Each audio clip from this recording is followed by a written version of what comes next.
Good afternoon. I think one of our colleagues was saying she had a challenge after lunch. No, we have a bigger challenge, I think, before the weekend, and your minds probably are full with excellent presentations. So I'm going to try to do justice to all of us here.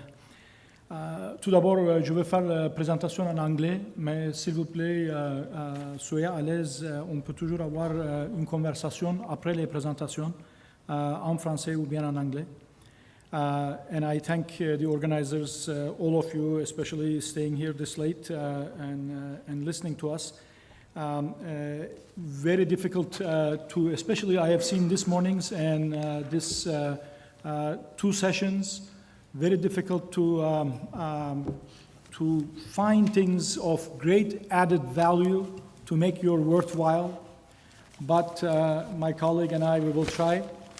And when I say my colleague, why Tracey is here with me, primarily because I, as the DG for Research and Evaluation and Data, my job is really on the empirical side of things. So I try not to speak on policy, future directions, those kind of things. And when Vicky asked me how we can present on overall both Syrian refugees, but settlement, what we are doing, what do we know, and where are we going, I needed a policy colleague to come with me so that she can complement that side of the picture. The message, without waiting all the way to the end, at a very high level is very simple, and maybe it's bland, but I'm going to try to summarize that. As a collective, we includes everybody, including the newcomers, ourselves, the government, public service, civil society, business. My assessment is that we are doing well, and we are doing, in fact, better than many other countries, many other jurisdictions, and better than, in fact, how we used to do. And we are also becoming much better at being a learning collective. If you compare to 10, 15 years ago, however long your institutional memory is, and also with using constantly improved new tools, if you will, to support our learning so that we can course correct and do things better. So that doesn't mean that there are no issues, no difficulties. You have heard many of them today. This is a kind of a picture here, what you see, not a really well-running machine, of course. It's maybe at best is a kind of a loose ecosystem, if you will. But I like to think of where the parts are fitting together and somehow, of course, interacting. We have the, of course, the people whom we label and we group and we categorize because of administrative needs as GARs and PSRs and now the new term BVORs. And then, of course, there are the refugee claimants who do become later on, as they are admitted to Canada, also eligible for settlement services. And we have also the main actors from government, obviously federal, provincial, civil society, the business, who do work together to make things happen and to help these individuals, the newcomers, integrate. And then we have a whole, and Tracey spoke about that, a whole series of services that we believe are somehow structured well enough to help these individuals to integrate. The system, the ecosystem, if you will, in my opinion, works well. We have lots of signs of it, and I will try to refer to them in a few minutes. But issues are plenty, ranging from why BVOR take-up is not that high, to are we privatizing our refugee system by leaning more and more on PSRs, and how come not so much GARs? Issues about wait lists with language training, issues about are we doing this as effectively as we can in terms of settlement services? Why are the claimants waiting so long before they can get a final decision? There are a lot of issues, and these are all very well recognized by many. Having said that, though, there are also lots of signs that the ecosystem is feeding each other. Today we are meeting here. The Shirk and IRCC launched a research competition right after the Syrian initiative. almost first time that fast in SSHRC's and IRCC's history. So there are a lot of good things happening as well, and the information is feeding this particular ecosystem to make better decisions, to have innovative programming, if you will. But again, it'll of course continue in that fashion for a long time until we have a system that can meet, I guess, its own targets. But at the same time, as it was mentioned this morning again, we keep redefining what success is, and I think we should be doing that and define that what success is and re-challenge ourselves so that we can continue in that path that we collectively, again, and I underline that word collectively. This slide, I'm just going to focus on the bottom left-hand side. 2016 census reminded us that actually 2016 May, we had about 850,000 refugees who were still in Canada, who had been admitted since 1980 to Canada, and they were still in Canada as of May 2016. This number, in our estimates, especially with the new multi-level targets announced, is going to reach over 1 million in about 2 years. Again, these are estimates. Another interesting part of the 2016 census is that for the first time in Canadian history, that census was actually linked with our immigration lending data. What that offers is an incredible amount of analytical capacity for yourselves, for us, for researchers, to be able to analyze the census itself with its, at the immigration category level, and that is how we are right now able to tell how many of those refugees, 850, 900,000, were in fact protected persons versus refugees like GARs, PSRs, and we are able to make that kind of analysis. And you can, in fact, at very lowest geography level, you can look at income of these groups. You can look at, in terms of, you can cut that analysis by source country, by gender, by any other dimension that exists in the census. So this morning there was some conversation, that's why I want to underline that. And in fact, you will see that in census, we were able to capture a large number of Syrian refugees as well, and that census actually is waiting for further analysis along those dimensions. I'm going to talk to you about a little bit about the human capital. Not that this term is obviously a very economic term, comes from economic theory. It captures, it has nothing to do really with humaneness or humanity of individuals. It just basically tries to measure certain characteristics. For us, it matters because either official language or years of education are among key determinants of success, if you understand success being economic employment and earnings, if you will. So when we look at, this is a very well-known story, but overall, refugees, if you compare them to other immigrant categories, immigrant groups, they have lower education and lower official language capacity. However, again, within the refugee groups, when we compare GARs and PSRs, overall, again, there were some comparisons this morning as well. We have found, for instance, in the Syrian group, that PSRs were privately sponsored refugees, were more educated, and they had more higher levels of official language capacities. But again, these kind of comparisons, I am making them here, but at the same time, I'd like to invite you to think of groups of refugees not as under these labels, but as individuals with different stories, different capacities. And I will come to that, what I mean, so that these type of definitions, if you will, they work up to a point, but after that, in terms of either programming at the civil society level, at NGO level, or at our level, they are not very, very helpful to make policy or programming decisions. Another way we look at refugees or overall immigrants in terms of their settlement journey is the area where we offer the settlement services through the civil society's participation. We know that the refugees are very high users, if you will, of settlement services. And we know that among refugees, GARs especially, they are very heavy users, up to 90%, for instance, in this chart. These decks, by the way, they are available. They will be available at P2P website. When we looked at the, for instance, Syrian refugee group, we were able to notice that as of May 2017, almost over 90% of them had already received a needs assessment, again through the NGOs and service provider organizations. They had done their language assessment, and about 2/3 of them were already engaged in language training. And we are able to collect all this data. Again, this morning it was discussed through the iCare system.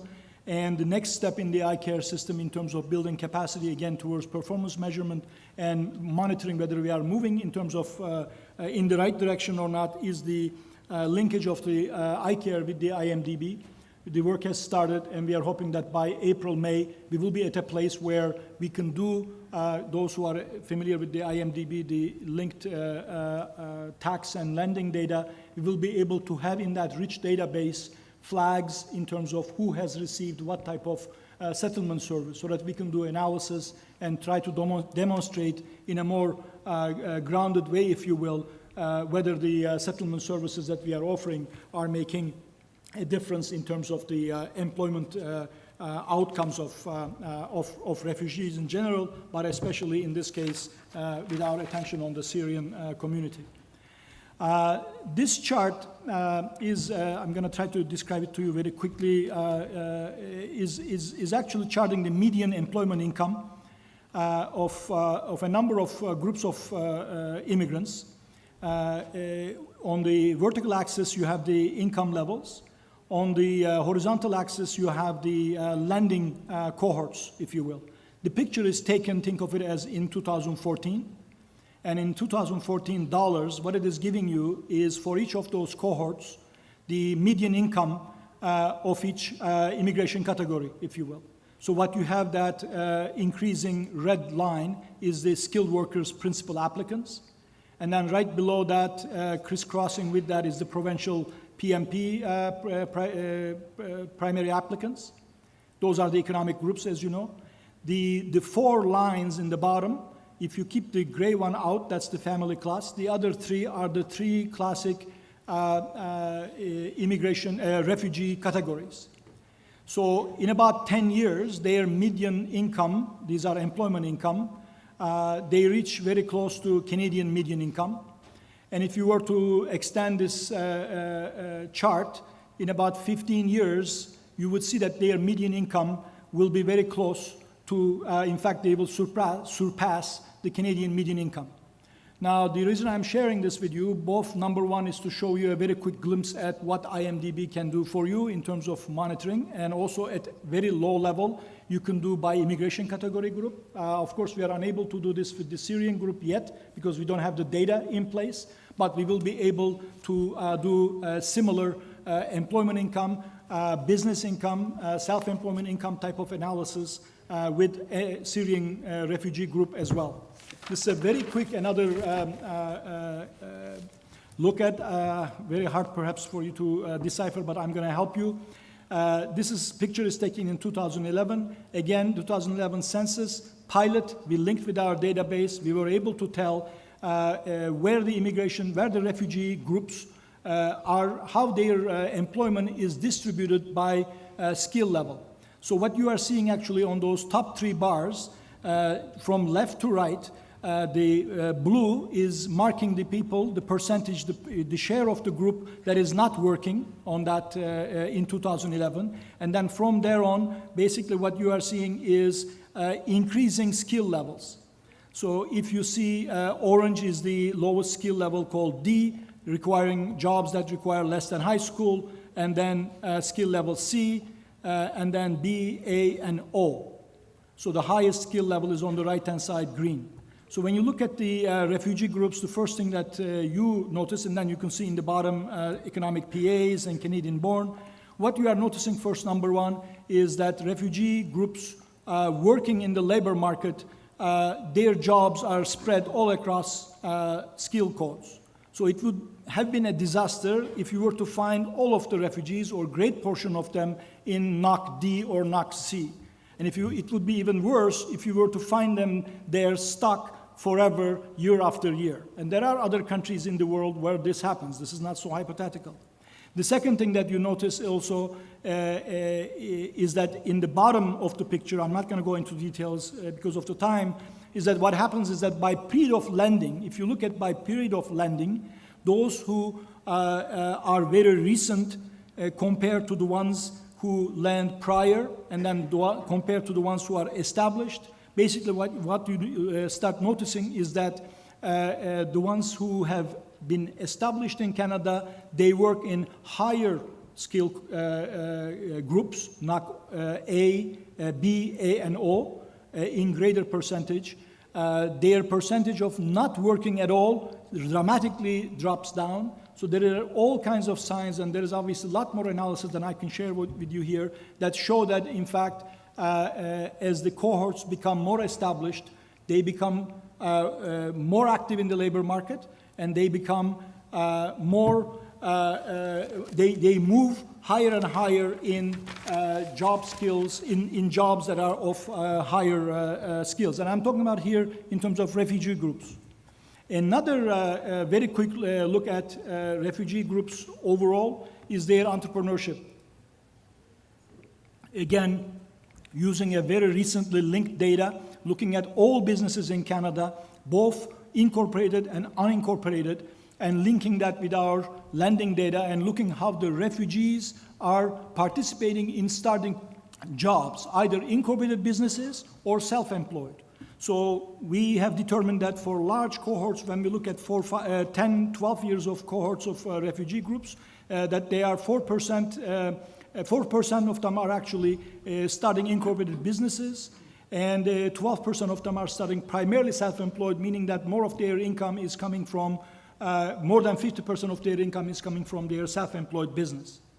So when you look at these groups, and then in the bottom chart, you have a very good sense of noticing that in the primarily self-employed business startups, if you will, what you have is that the refugees are actually twice as more likely than Canadian-born to start businesses in terms of self-employment in retail, grocery, food services, taxi, janitorial, landscaping, and we are able to analyze their income, the duration of these businesses, their size, job creation, how many employment, whether the refugees are hiring refugees or immigrants are hiring immigrants, and how does the entrepreneurial behavior, if you will. This is one aspect that you don't see when you start looking at only the labor side of the economic activity, if you will.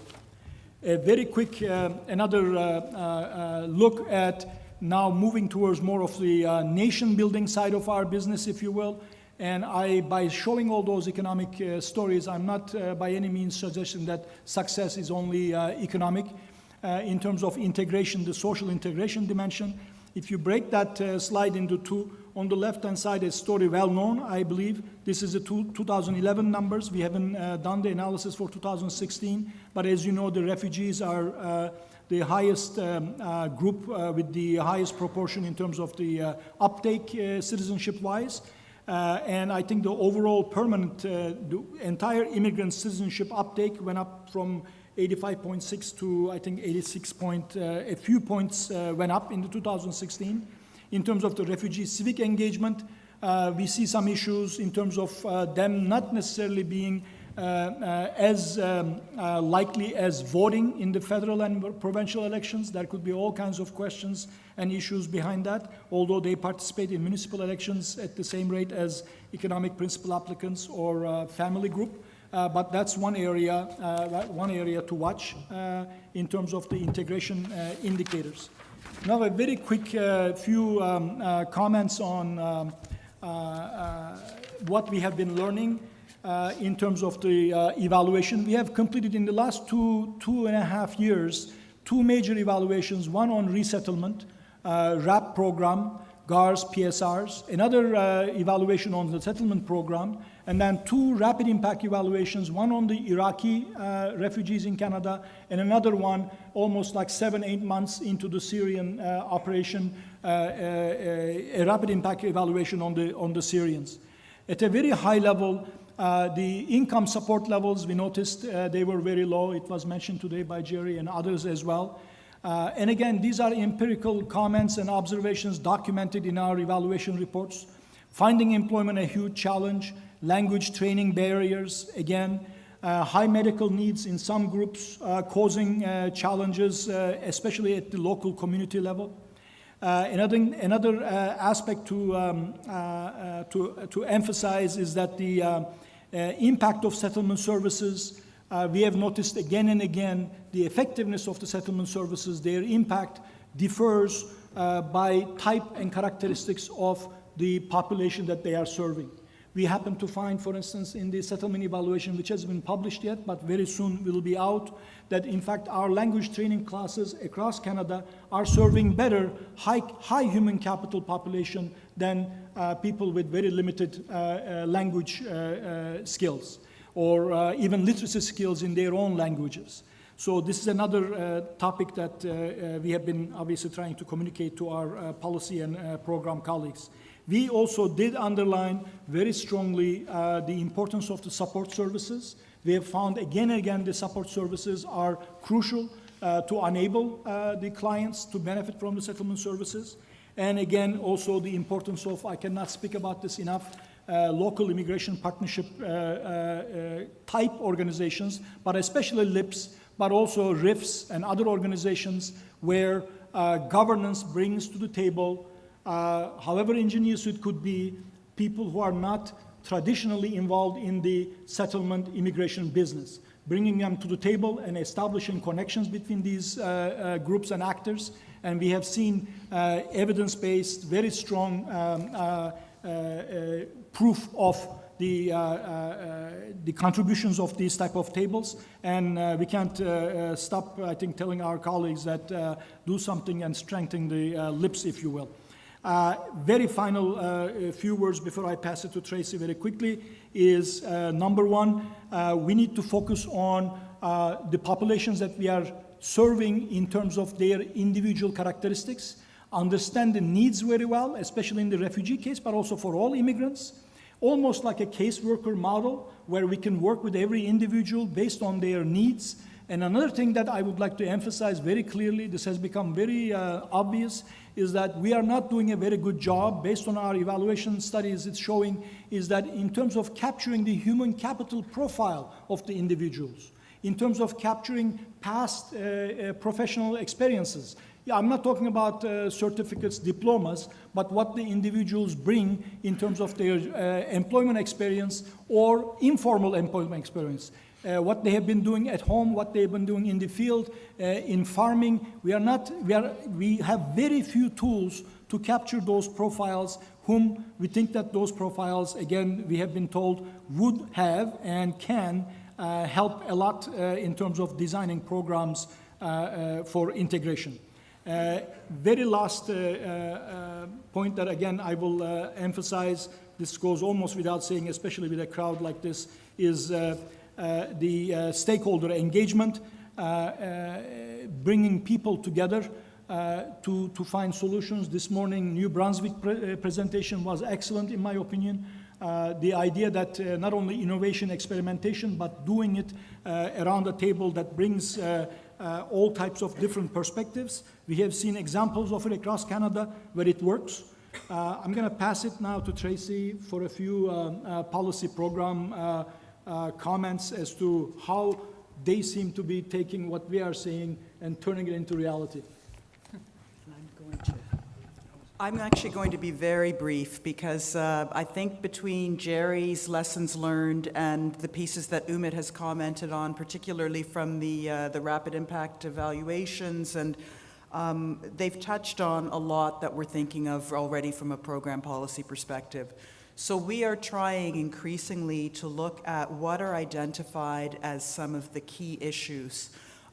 Mental health is an issue, an area of concern that we have heard extensively from the ground and those people working at the frontline level. So to the extent that we can create resources with organizations who have that expertise and bring that cross-fertilization of knowledge of mental health from organizations like the Center for Addictions and Mental Health to the settlement sector and vice versa, so that we are cross-fertilizing and linking among sectors. We're trying to support that.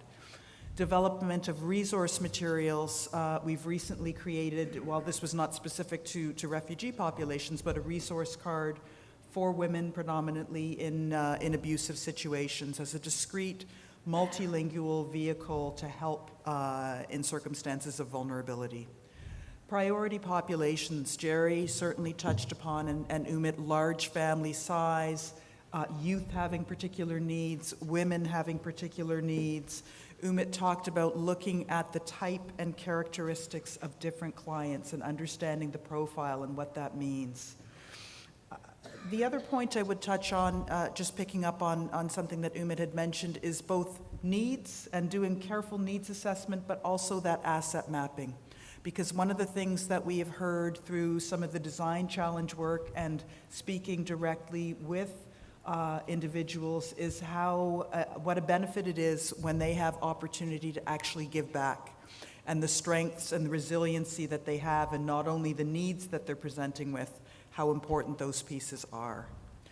So just moving forward quickly, we're continuing to look at what has happened with the consultations that we undertook, drilling in more deeply from the rapid impact evaluation and of course the broader evaluation of the settlement program to see what does that mean in terms of our focus moving forward, so that we can come full circle, so that in the service delivery initiatives that we're looking at, service delivery improvement initiatives, and in future calls for proposals, we can ensure that these learnings are being woven into what we're doing continually. I'll turn it back to Ümit for a closing. So I know we have taken too much time, and I apologize for that. Just to, speaking of a circle, close the circle, going back to the title of the presentation, I have borrowed it from a fellow whom I have never met, his name is Marwan. He's from southern Syria. He's one of the first Syrian refugees who has arrived to Canada with his family. And when he was, he reports that when he was his plane was landing to Toronto, he said something to the effect that it was about a time when his plane, as it was touching down, he says that they used to watch a cartoon series called Adnan Wa Lina. It's actually, some of you may know the cartoon series as Conan, the Future, something to that effect. It's one of Miyazaki's first original anime, the fellow who did the Ponyo and others. So he says that in the anime, what he remembers is that it was about a time when the entire world had been destroyed by wars and earthquakes.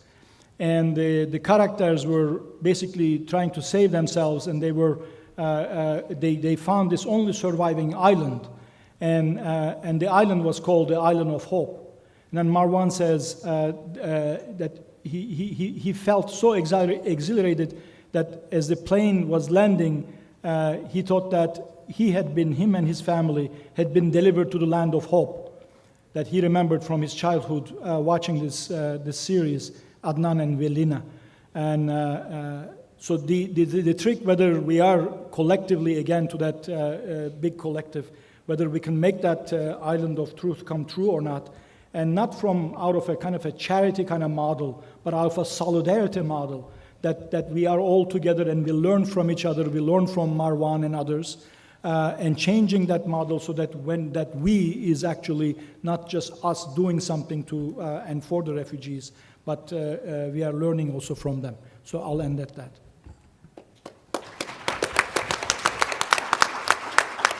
Thank you very much.